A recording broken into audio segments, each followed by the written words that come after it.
First, God does not exist. But don't worry, what does exist is good, as opposed to evil. So if you believe in God, you believe in good, and that's as it should be. You are just fine. If you believe in evil, then you probably need a whack on the back of the neck with a big fucking stick.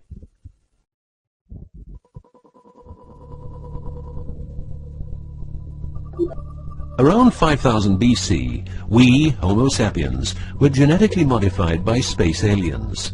These aliens first landed where the river Euphrates enters the Persian Gulf. The reason is that in that area, a high concentration of what is called monatomic gold is found in the seawater, while nowadays the highest concentration is found on the islands of Hawaii. The aliens were members of the Anunnaki Empire, and were on a quest to find this metal that is supposed to enhance and repair all bodily functions and stop the body from aging. Monatomic gold is what is called a superconductive metal. Superconductivity means that if you transport, for example, electricity through a line made of this material, you would not lose any energy as a result of heat dissipation. So if you input 100% of energy, you also output 100% of energy. Now apply this principle to your brain, which is a huge, sensitive electrical machine. The monatomic gold makes your neural pathways act like quantum drive superhighways. This means that all your senses will receive input optimally. In turn, these inputs will be processed optimally, and those parts of your brain you don't use will become more active, so enhancing your memory, making you better understand problems, allowing you to sense evil, detecting lies, becoming telepathic, and even being able to time travel in your mind by seeing the past or the future.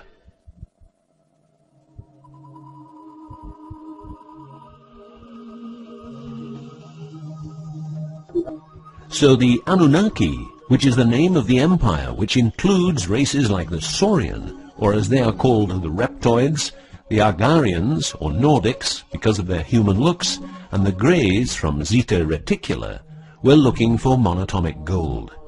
This involved enormous effort, because it had to be extracted from seawater, or by processing it in such a way that the gold, usually in pairs of 8 atoms per molecule, could be separated into individual particles.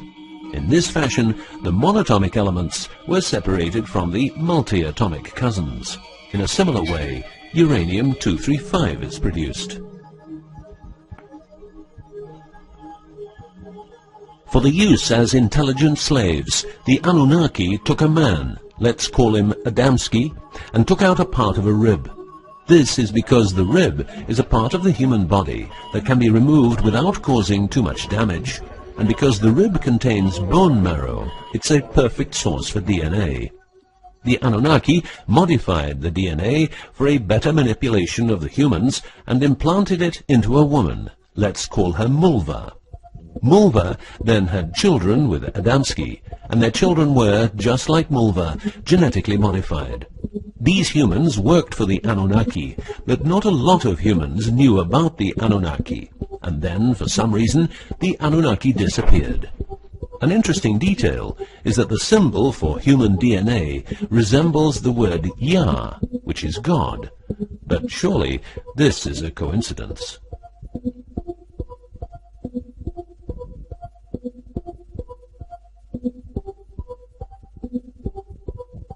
Now, some humans received part of the knowledge of the Anunnaki.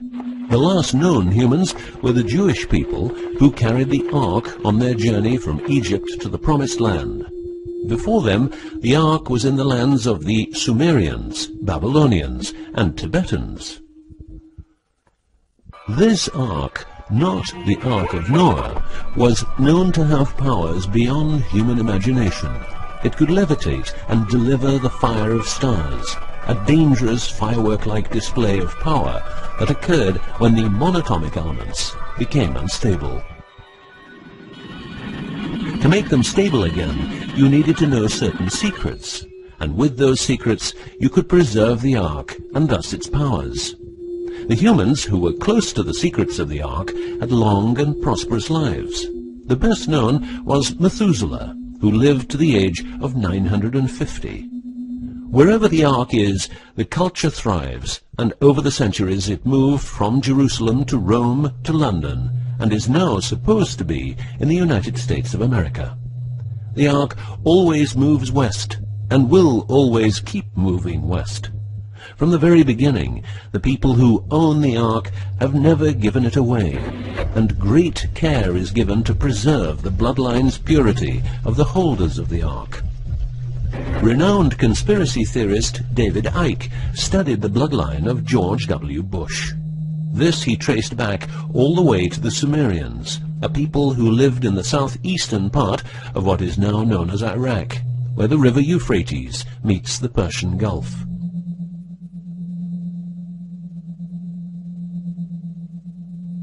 The secrets of the elements of the Ark, scientifically known as ORMs, orbitally rearranged monatomic elements, are nowadays hidden by secret societies that have control over society worldwide. The word ORM is the same as the Hebrew word which means the tree of life. ORMs consist of 8 metals. These 8 metals are ruthenium, rhodium, palladium, and silver, known as the light platinum group, and osmium, iridium, platinum, and gold, known as the heavy platinum group. Gestation of these metals in monatomic form prolongs life and enhances and repairs bodily functions. By following what is called a wide-spectrum diet, we can provide our bodies with monatomic superconductive elements.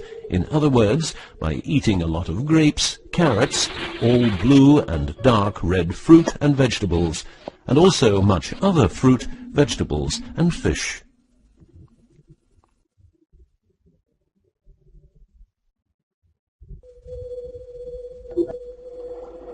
There are countless fragments of footage shot by both Russian and American astronauts, which show the vast number of lights that seem to be attracted by releases of electromagnetic energies by both the Earth and man-made objects such as satellites. In Building 8 of the Johnson Space Center in Texas, the USA, high-resolution pictures taken by satellites are photoshopped each day to remove proof of aliens. In the film The Secret NASA Transmissions, the footage, it becomes clear that astronauts have grown accustomed to these strange anomalies, and that even in 2000, an unprecedented cooperation between NASA, the Russian Space Agency, and a committee of UFO experts was formed to share knowledge on this subject. To better understand this whole story, a few revelations are in place. Everything vibrates because atoms vibrate, and that is because the subatomic particles are in harmonic resonance, a fancy word for vibration and keeping themselves in equilibrium. Gravity is vibration generated by the presence of mass, and it can be neutralized by altering the harmonic resonance of the gravitational field. In other words, if you generate vibrations, you can alter gravity, and with superconductive materials, the amount of energy needed for generating the vibrations is greatly reduced. A practical example of reducing one vibration with other vibrations is the use of anti-sound. If you instantaneously produce the exact opposite waveform that comes towards you in the form of sound, the sound will cease to exist. This is called destructive interference. One of the forms of creating anti-gravity is called auditive levitation, a method used by Tibetan monks to elevate rocks over 250 meters high and 250 meters distance. By arranging drums and trumpets extremely precisely, together with some 100 men chanting, all arranged in a precise manner, the monks, after about 5 minutes, could levitate a rock weighing a ton and place it exactly where they wanted it. Theorists around the world theorize that huge monuments like those of the Egyptians and Mayan people were built this way. Other examples of anti-gravity we find in the vast amount of UFO sightings. These UFO sightings are actually experiments run by governments in their search for anti-gravity propulsion. So, if the technique is known, why don't we all transport using anti-gravity propulsion? For each year of technological advance, the military advances 44 years. All science is merely a means to an end. The means is knowledge. The end is control. Who will be the beneficiary? What do they want? What they want is control. The establishment of a global economy which is totally predictable and can be manipulated in every sense. Ein Volk, ein Reich, ein Wir. What I am saying is that the vast majority of people is being controlled by the established upper class. I know this is like the plot of a bad movie, but stay with me for a minute. Anti-gravity exists. The ability for everyone to be a genius exists. Aliens exist, and much more efficient ways of producing energy exist. For example, the mighty engine, which produces the same amount of energy as a normal engine, but only using 5% of the fuel a normal engine uses. Or the PAP engine, which, without fuel, only driven by the power of zero-point energy and a small amount of noble gases, can deliver 500 horsepower for a period of 10 years. Or the Maternita machine of the Maternita commune, which has delivered 3 to 4 kilowatts out of thin air for the last 20 years. What would be the consequences for the upper class if they lose their monopolistic knowledge? What would happen to them if people would know about the secrets they're holding for us? If I don't need any more gasoline, what would happen?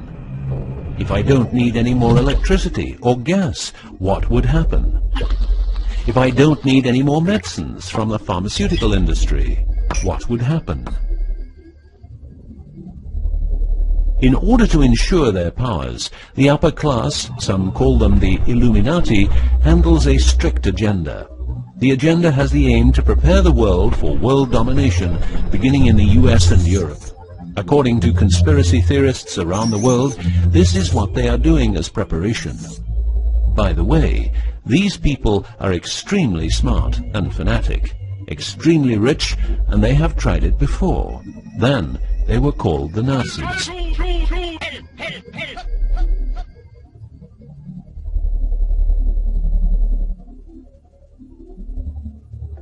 Although what you are going to see and hear sounds very peculiar, remember that a lot of people, for instance, ex-personnel of the US and UK armed forces, have been brutally murdered for making their information public.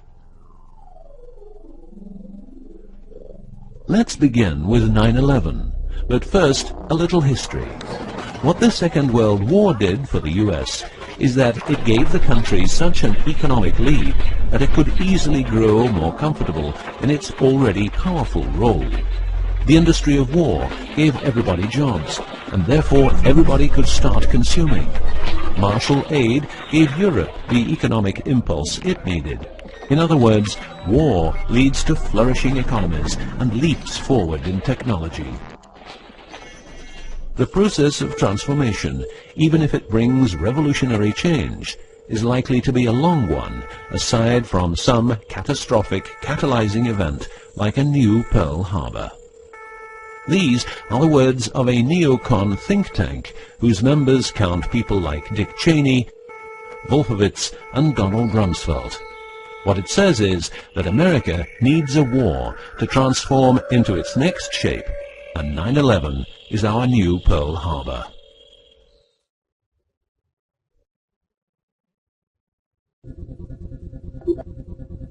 In the manipulation of people, one of the strongest weapons is to make people believe someone else did it. What I'm trying to say is that the US government is trying to make the people believe Osama did it. But did Osama do it? Did you know that 6 weeks before the WTC towers collapsed, the owner had a new insurance policy made up, ensuring that the owner, if the towers would collapse due to a terrorist attack, would receive the amount of $3.5 billion. The owner, because 2 towers went down, tried to claim 2 times $3.5 billion, but only received 2.2. What happened to building number 7?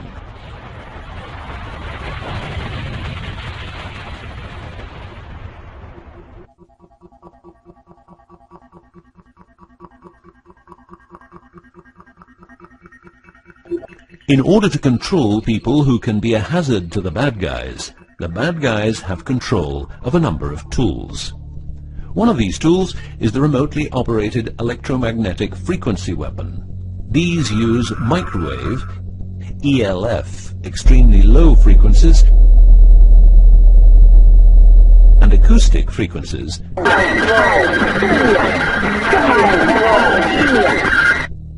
to covertly attack and harass innocent citizens. The use of frequency weapons on humans for behavioral control and murder is not new. For well over 50 years, neuro-electromagnetic frequency weapons have been perfected for their covert use in warfare. These classified, non-lethal or silent weapons, as they are known in the trade, have also been perfected by experimenting on an innocent and unsuspecting public since their early development. Directing a beam of frequencies to a human can cause a series of effects. A well-known effect is ELFs, causing nausea, headaches, wild racing heart without cause, sudden violent itching in different parts of the body. A frequency weapon can look like this, or like this. Its shape depends on how frequencies have to be directed to the target. Did you know that the US Patent and Trademark Office holds a vast amount of patents for machines which can be used in direct or subliminal mind control systems? Here are a few. Method and system for altering consciousness. Superimposing method and apparatus useful for subliminal messages, subliminal message generator. Enough about the frequency weapons. Check this link to learn more. You will realize that to control people, you have to know what they are communicating. So in the 1950s, the UK and USA decided to set up the world's biggest espionage network to make sure all communications between Russians and spies or allies were monitored. This system has continuously been updated since the day it became operational. The system's name is Echelon and consists of a vast network of listening posts, extremely advanced computers, an enormous number of people, dishes, and taps. Echelon's computers capture every communication via Internet, GSM, UMTS, landlines, TV and radio broadcasts, satellite communications, private, military, and diplomatic, and listens to every word. The computers work with a list of keywords, and when a message contains one or more keywords, the message is directed to a specialist who examines the message. If it is suspicious, further action may be taken. Echelon centers are around the world, but here are the best-known locations.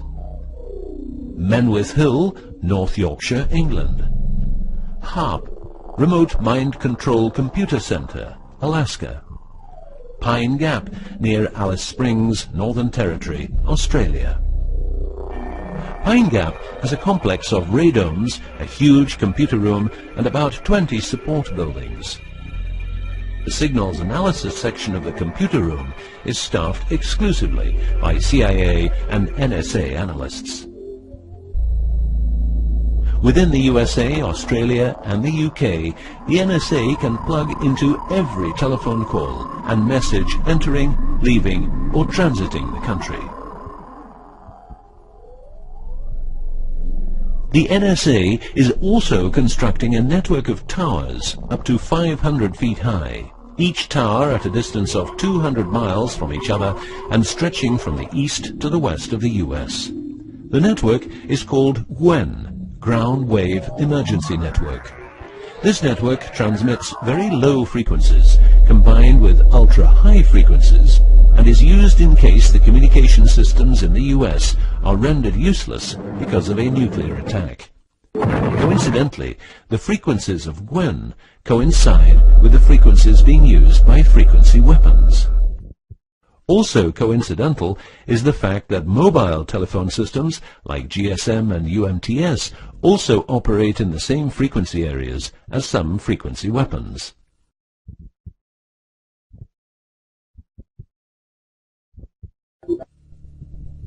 To further prepare for global domination, the secret US government, led by the corrupt holders of the Ark, also known as the Illuminati, or the New Global Union, or the New World Order, or just plain Nazis using the Eye of Lucifer as their symbol, has started building since the 1940s large bases with every commodity you can think of.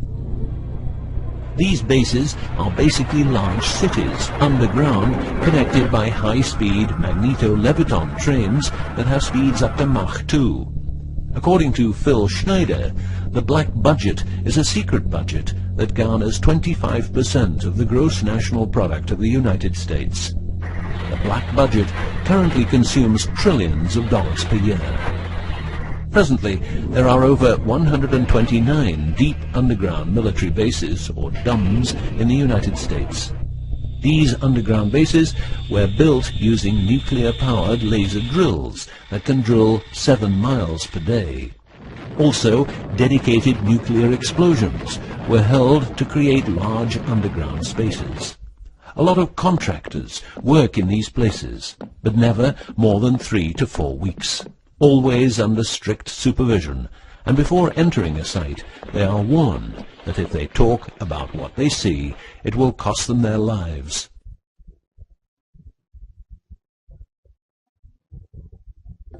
As mentioned, men are the result of a genetic modification by space aliens. These aliens have been on Earth for a long time and lived in large underground cities all over the world.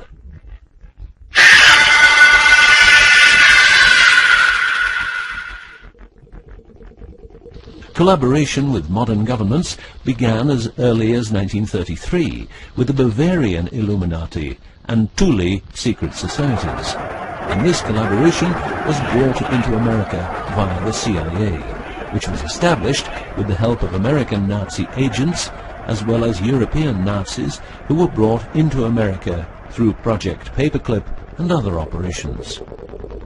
It was agreed that the aliens and the upper-class secret government would help each other, as agreed in the 1954 Greada Treaty. By 1979, the aliens didn't respect the treaty at all, and it was in this year when, at Dulce Air Force Base, a huge underground base was being built, and during excavation, an underground alien city was discovered.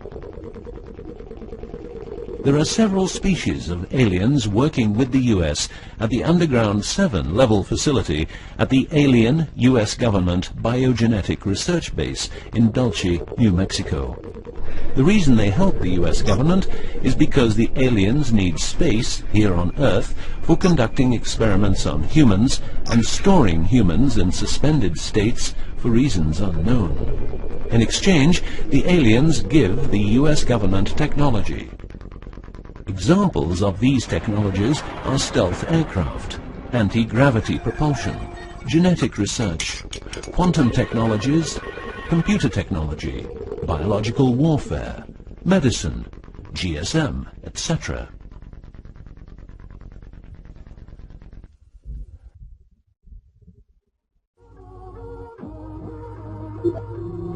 The greatest weapon the devil has is the disbelief people have in him. The devil represents evil, and those who want to dominate are the evil ones because they keep their knowledge from saving lives and improving the world. Instead, the evil ones will make the people more docile and stupid, using more tricks in order to achieve their goal, which is world and universal domination.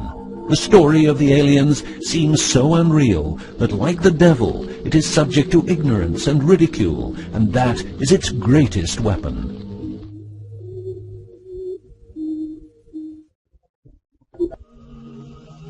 In the past and present, the evil ones have tried a number of methods and products to manipulate people.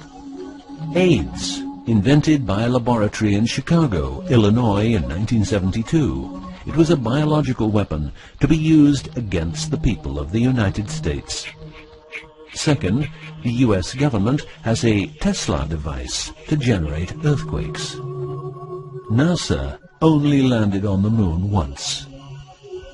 Almost 90% of drugs trafficking is organized by the biggest secret services in the world, like CIA, NSA, MI5, MI6, and so on. Since the US is in Afghanistan, poppy production has reached an all-time high, and never has there been so much heroin on the market.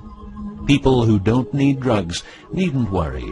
Their needs are covered by the pharmaceutical industry. The global warming story is a hoax. The Earth is warming up, but not as a result of CO2 produced by man, but because the cycle of the Earth is just like it is. Remember that 10,000 years ago, the whole northern part of the world was covered in ice. It's what we call an ice age.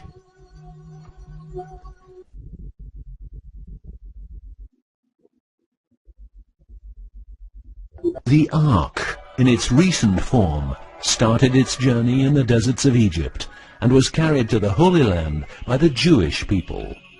In Jerusalem, the Ark started its journey around the world heading west. Everywhere the Ark has been, one or more obelisks are erected as a symbol of establishment. In the future, the Ark will travel to China, Russia, Iran, until it reaches Jerusalem again, which means the whole world will be under the influence of Lucifer's eye. That will be the moment the Anunnaki Empire will settle and rule Earth uncovertly. On many important sites in the world, buildings carrying symbols of Lucifer's return are common. The best-known example is the Pentagon, which suggests a pentagram referring to the Jewish symbolism and the symbolism of the Ark. Another example is the Israeli High Court. It's a building with dozens of satanic and secret symbols. Like the Eye of Lucifer, an inverted cross you can walk on. Its numerical anomalies. It was built in exactly 750 days. Used exactly 250,000 stones, all hand-laid, and was funded by the Rothschilds, the founders of the central banks and the World Bank. These buildings celebrate the coming of and will serve as headquarters for the evil ones. From here, every communication will be monitored. The underground cities will then be used as detention camps, where the bodies of resistance people will be converted into soulless zombies. The army of the NWO and its intelligence agencies will be able to track and trace everybody on Earth and influence their opinions or simply dispose of them. Socially, everybody will be watched by their neighbors and friends and mobbed if they have different opinions. The rich, richer and smarter, the poor, poorer and dumber, will support the pyramid with Lucifer's eye on top, as it has always been. This will be the future, and the future is now.